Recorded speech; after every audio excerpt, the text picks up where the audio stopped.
I no know why e be say marriage of these days, if e scatter, dem no go fit just move on peacefully. Dem must come social media come dey throw tantrums. Dem must make social media their law court. Dem must make social media a place where they will come to wash their dirty linen. Wetin be all this one? If marriage no work, everybody go enter house. Must you come to social media to tell online in-laws what happen? Do you actually owe anybody explanation? In as much as I'm ready to hear what Judy Austin did from Yul Edochie, but I'm talking about the other marriages. If marriage no work, make everybody move on respectfully. See wetin dey go on now for Bobby Maris and Uche Obodo, supporter of evil. She dey support Judy Austin ever since. She no know say her own karma dey come.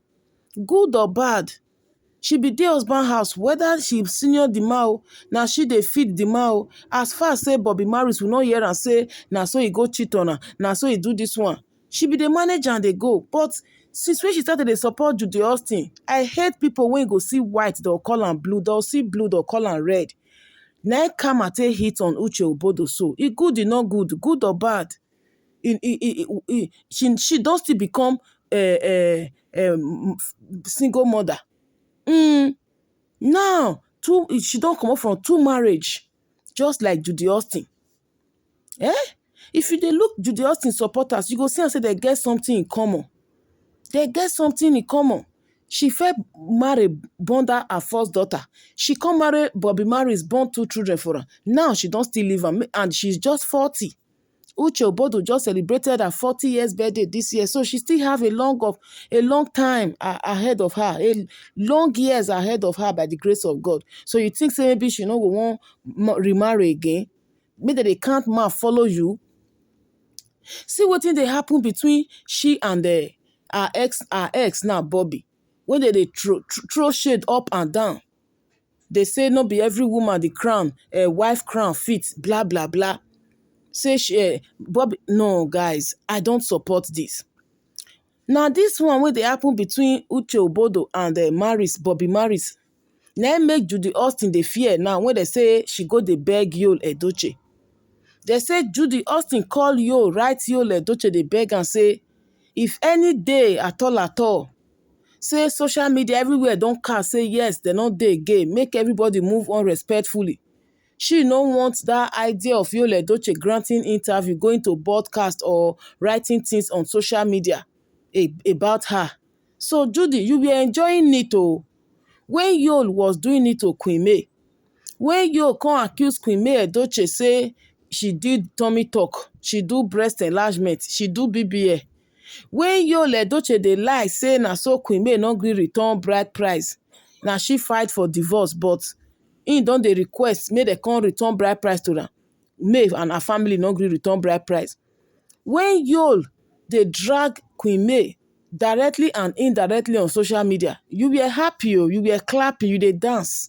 You dey dance atilogun, you be like person wey dey play evil music for. You be like who dey play evil music for. You dey dance anyhow. When Yul dey grant interview up and down, when they dey ask am what did Queen May Edochie did, wetin she do, did Queen May did anything to you? Queen May get wetin e do wey make you go dey cheat on her?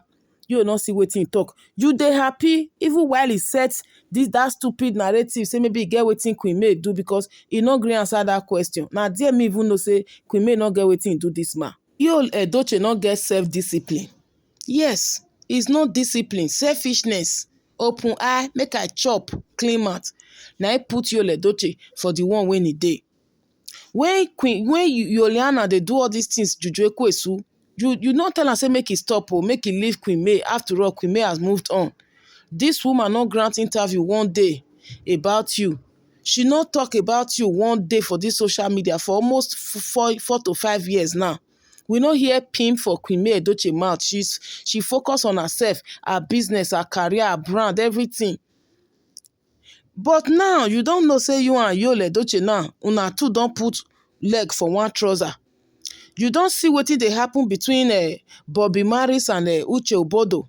how they won't start to disgrace themselves, they expose their dirty lineage for social media.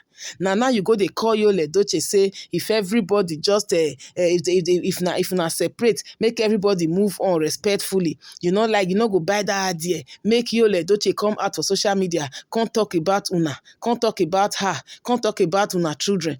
Really? So you know say go ever happen?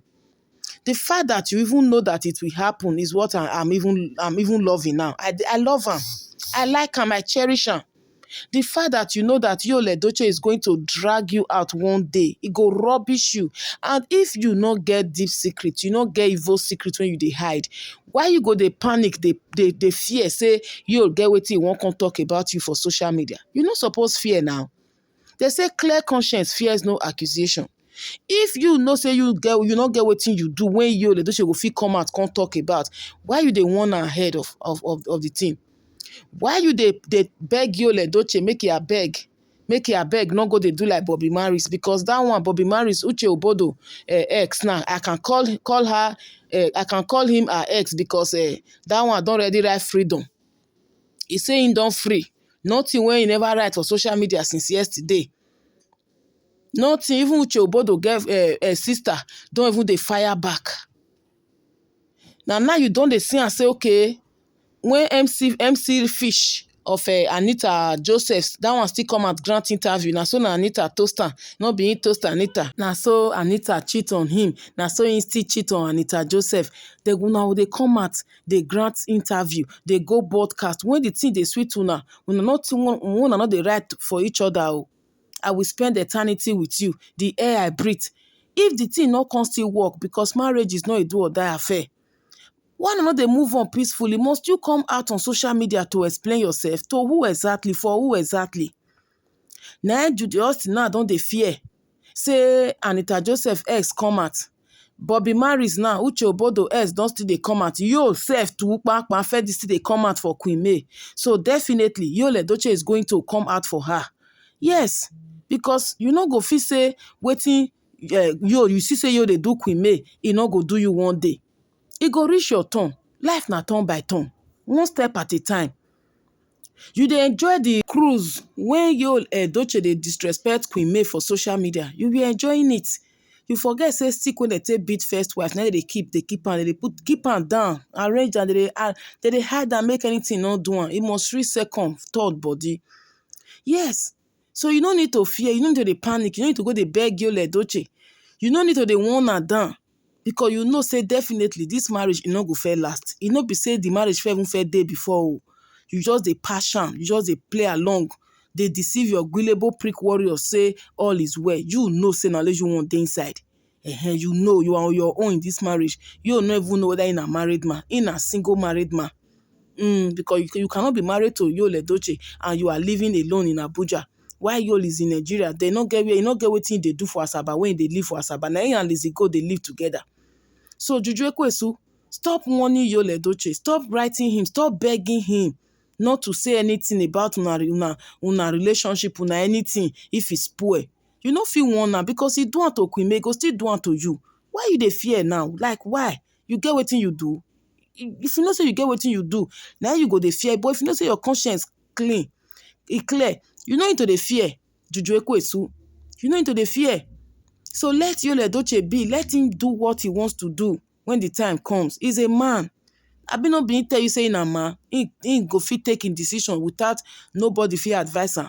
Now you want to go the advise Yul Edochie now on what to say and not to say. Judy, take your time. Leave Yul Edochie alone. Because this update now they say you don't dey panic since how many days. You don't dey panic because of as you can't even see Uche Ogbodo ex now they drag am for social media. That one will come up with a lot of things. Me no. Bobby Maris now you want to play. He mark the leak. That one go worse past MC Fish. All of una husband snatchers, home breaker, people wey dey support Judy. If you see them, if you see all of them, their life, they ever good. The thing wey they do Judy, now Judy they transfer to all her supporters body. God bless you guys. This na Bazzy News. Hit on the follow button. Subscribe to my YouTube channel. And remember to put up the post notification bell.